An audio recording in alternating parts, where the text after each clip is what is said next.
I used to think I wasn't a disciplined person. I could lead high-performing teams, hit big goals at work, but still skip workouts, so stay up too late, or blow off personal goals that I said were important to me, or just jump from idea to idea without following through. Now, I wasn't lazy. I just couldn't stay consistent in certain areas. No matter how many times I tried, I'd fall into the same loop. Start strong, lose momentum, blame myself, and then try harder next time. But nothing really changed. I just kept repeating this pattern until I stopped trying to force discipline and started learning how to lead myself. So that's what this video is about, because discipline isn't about being harder on yourself, and it's definitely not about having more willpower. It's about working with yourself, not against. And when I learned how to do that, everything got easier and way more fun. So if you've ever felt like you're doing well on the outside, but can't stay consistent in areas that really matter to you, then this video is for you. I'm gonna go through 7 principles that help me build real discipline without relying on willpower. But before we dive in, let's define what discipline actually is. So discipline is the ability to consistently align your behaviors with your values and long-term goals by managing things like emotions and impulses, building habits that really work, and staying persistent, even when motivation fades or in the face of temptation. Basically, discipline is how to show up as the person you want to be and create the life you want. And for any high performer, it's one of the most powerful skills you can have. Principle 1, get clear on who you are and what you want.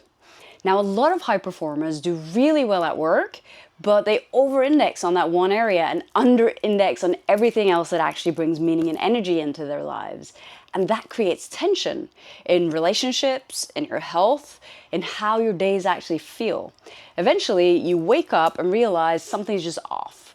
And not because your goals are wrong, but because you've built a life around just one piece of what matters to you. Now, I've done this as well. I built one of the top performing teams in the country at my company. I was doing incredibly well professionally, but I'd completely neglected my friendships. And that's one of the things that makes me feel most alive. I also realized that spending all day at work just wasn't how I wanted to spend my life. I do love creating results and making things happen, but I also love peace, I love space, I love a life that doesn't feel rushed. So I had to rethink what kind of life I actually wanted to build. Now, I work less, I earn more, and I intentionally bring in the things that make me feel alive, both on my own and with the people that I care about. That didn't happen on accident. It started with clarity. This is where I always start with my clients. I ask questions like, what makes you feel alive? And in an ideal world, what would your day, week, month, or even year look like? What do you want to spend your time and energy on? Because discipline isn't just about pushing harder to reach your goals. It's about choosing the kind of life that you want to live. And if you don't choose, the world will choose for you. That's why I help clients get clear across 8 areas of life: identity, emotions, time and energy, health, relationships, work, adventure, wealth. And when you're clear on what you want in these areas, discipline becomes way easier because you're not fighting yourself anymore. You're leading yourself in the direction that actually feels good to you. Principle number 2, understand how you work and work with it, not against it. For the longest time, I just thought I was super undisciplined. I'd look at other people who could spread their workout over time or stick to a 3-month workout plan or prepare for meetings days in advance, and I just think, why can't I do that? I kept trying to fix it with willpower. Just tell myself to do better, then fail, then repeat. Look, I even struggled to follow a recipe. Like halfway through, my brain just wants to do its own thing. Like skip a step, or just make it mine in some way, or toss in a little extra. And don't get me started on morning routines. I've tried a lot of them. All the things people say you should do to start your day right: meditate, journal, cold plunge, workout, take a 90-minute walk in the sun. It just made my mornings feel hectic. What actually works for me is asking, what kind of day am I having, and what do I need to feel energized to do that? If I'm writing or doing deep work, I want to roll out of bed, grab a coffee, and start writing while my brain is fresh. If I'm filming YouTube videos, I want movement, maybe a long walk with my dog or a workout to energize me. If I'm coaching clients, just getting up, showering, and heading out is enough. Your body doesn't necessarily need the same thing every day. You get to experiment. You get to design your days based on what helps you show up at your best. When I finally realized this and stopped trying to just force myself into someone else's structure or routine, I stopped thinking I wasn't disciplined because I couldn't do what they were doing. And I started experimenting with just what helped me show up instead. One thing that's true though for all of us is the human brain is plastic. You can change, but to change, you have to believe that it's possible. And we're also different. Some ways of doing things will feel hard and heavy for you, and others will feel easier and more natural. Your job isn't to force the hard way. Your job is to find what works for you. And that might be different to everyone around you, but give yourself permission to play with that. There's no perfect routine. There's only the one that feels good and actually works for you. So ask yourself, when do things feel like they flow? What makes this task easier for me to accomplish? What time of day do I have more energy for this? How could I do this without taking energy or time from something else that I care about? That's how you start working with your nature instead of fighting it. Principle 3, manage your energy. My first year in a bigger leadership role, I was having so much fun. I felt like what I was doing really mattered. I was leading, growing, seeing results, but slowly work started taking up more and more space. It ate into my trainings, then my lunch breaks, then my evenings, then my sleep, and I started to feel more and more exhausted. I didn't want my life to feel like that, so I asked myself a different question. What if I could do less and still get better results? And that question changed everything. I started exploring things like essentialism and slow productivity. I stopped seeing energy as something I'd get back when I had time, and I made a shift. I stopped putting the goal at the top of the priority list, and I started putting the things that allow me to accomplish the goal and enjoy the ride at the top of the list. Because without energy, nothing else works, at least not well. And here's the thing no one talks about. When you have energy, you don't need as much willpower. But when you're tired or depleted, your body just wants to conserve energy. Of course, you need a lot of willpower to get things done then. So every little behavior change that you want to make becomes an inner battle between, I don't have the energy to do that right now, and I want to be the person who does that. When you manage your energy with enough sleep, real recovery breaks, food that fuels you, you stop fighting yourself all the time and everything becomes easier. Behavior change becomes easier. Self-leadership becomes easier. Showing up fully becomes your new normal. Now, I make energy and aliveness some of my highest priorities. And with clients, I help them become aware of protecting their energy and ask them questions like, what gives you energy physically, emotionally, and mentally? What drains you and how can you shift, delete, or delegate it? What actually restores you, not just numbs you out? Managing your energy doesn't mean doing less for the sake of it. It means doing the right things from a place of clarity and capacity. That's what creates sustainable performance. That's what keeps discipline from becoming burnout. And that's what makes the ride actually feel worth it. Principle 4, manage your thoughts and emotional states. I used to go in and out of depression for years. From the outside, you probably wouldn't notice it. But inside, I'd go through periods of debilitating sadness. I felt completely stuck. And at times, there was so much pain inside me, it was physically painful. And I thought, if I could just be more disciplined, if I could just do the things that I say I want to do, then I'd feel better. But here's the truth that I didn't understand back then. Trying to change your behavior while you're trapped in emotional pain is near impossible. And even if you're not dealing with depression, but feelings like being tired, anxious, frustrated, hopeless, stressed, all of those emotional states make change so much harder. That doesn't mean that you can't change. It means change becomes so much easier when you learn how to shift your emotional states, because your emotional state largely determines your behavior. And your behavior is what creates your outcomes in your habits, your work, your relationships, your health, basically your entire life. What changed everything for me was learning this. We all have patterns of thinking, feeling, and behaving. And when you start to notice those patterns, and when you realize you can change them, you take back power over the emotional states you live in.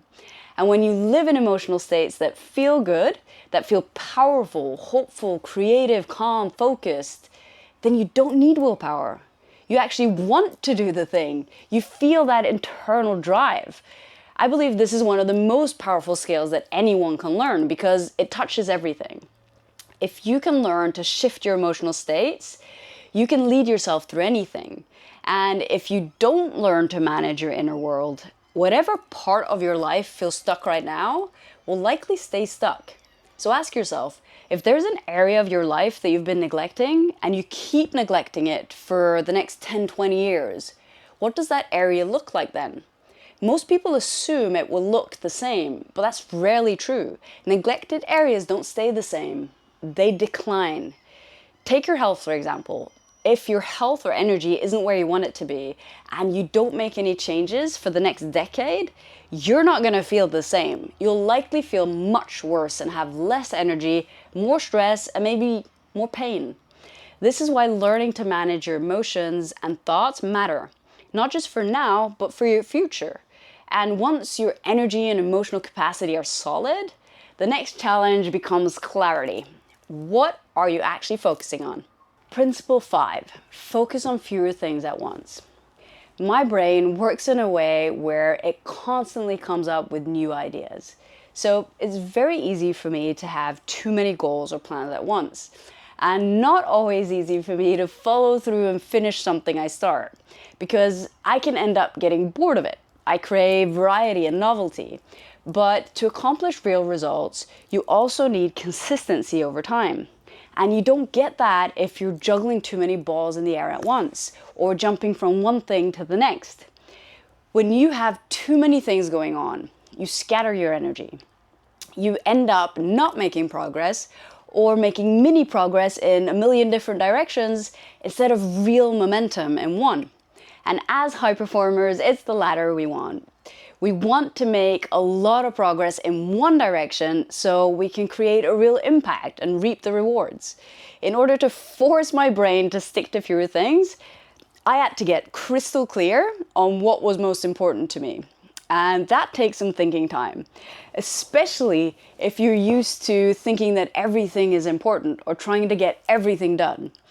Gaining clarity is about spending time thinking deeply about what you value the most and how you want to live your life, and whether the way that you're doing things right now actually aligns with what you truly want.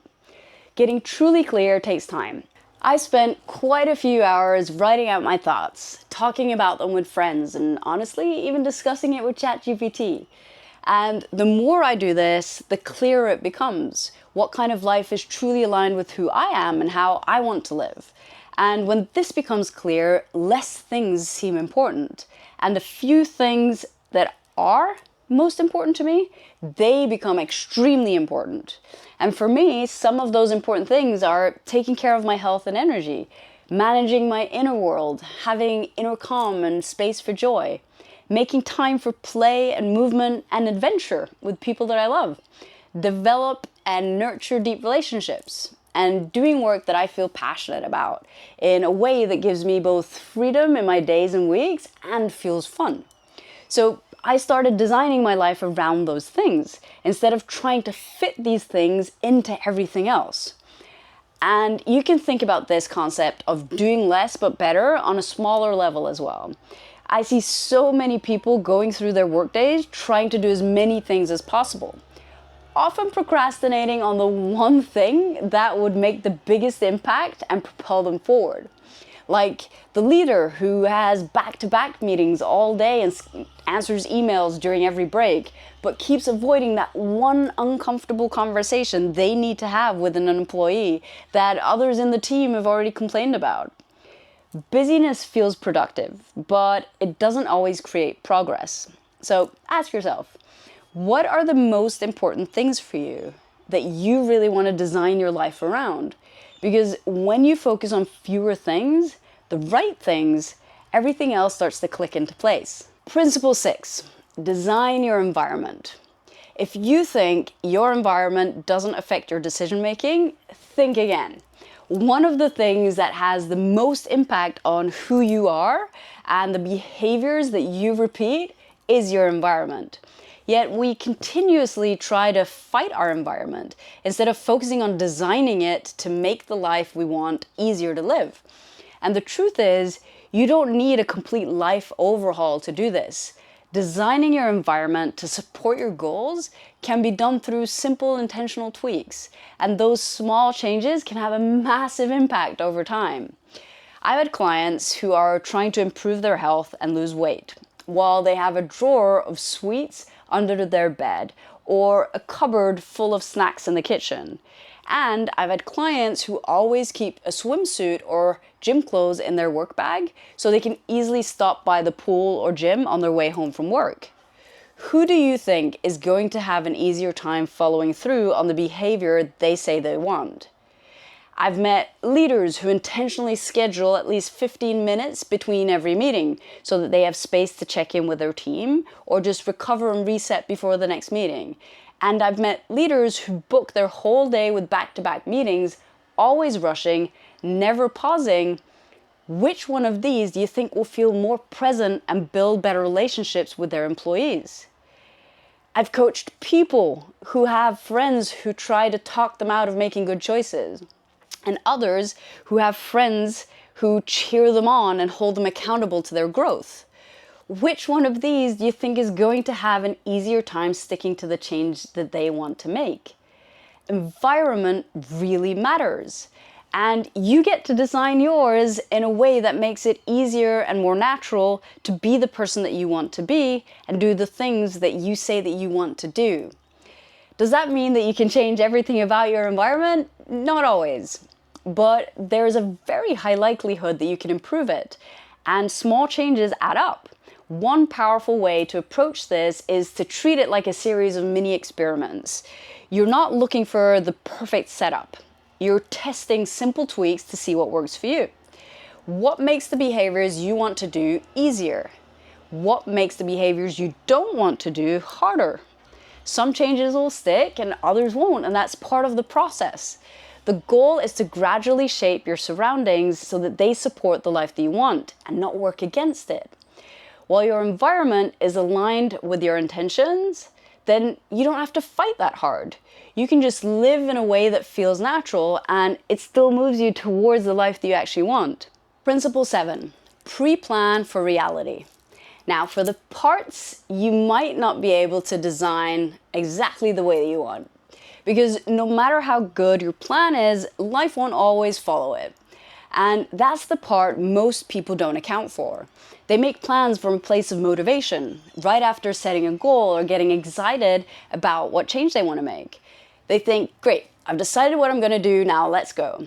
But then they get sick or travel or have an unexpected intense week at work, and then they fall off. Then they wait until things get back to normal so they can start again. But here's the truth. This is normal.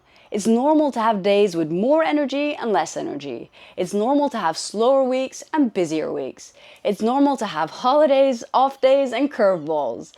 That's what you need to plan for, but most people don't. So every time life shifts, their behaviors drop off, and they feel like they're starting over again. But it doesn't have to be this way, because here's the thing. When life doesn't go as planned, your emotional brain takes over. And in that moment, it's not going to choose based on your long-term goals. It's going to choose what feels good in the moment. Unless your logical brain already made a plan for that exact moment. Now, this is where tools like if-then planning becomes incredibly powerful. It's a simple way to stay consistent, not by being perfect, but by being prepared for the imperfect. It's creating mini plans for yourself, like if I have low energy one day, then I'll do one set of one exercise instead of skipping the workout. If I go on holiday, I'll aim for one strength workout per week instead of trying to maintain my usual 3 and then feeling like a failure when I don't. If I'm slammed at work, then I'll take 10 minutes outside to reset instead of pushing through with no recovery. You don't need to do everything. You just need to do something to keep the momentum going towards your goals. And you need to know what that something is before this emotional moment hits. And I do this too. So right now I'm heading to Portugal for a couple of weeks to surf. And one of my if-then statements for this YouTube channel is if I go on holiday or get sick, then I'll still stay consistent because I've already planned ahead at least 3 weeks of videos, and that's scheduled at any time. That's not just a productivity hack, it's self-leadership, because I know life will happen, so I plan for it. That's what keeps you moving forward. That's what builds real consistency.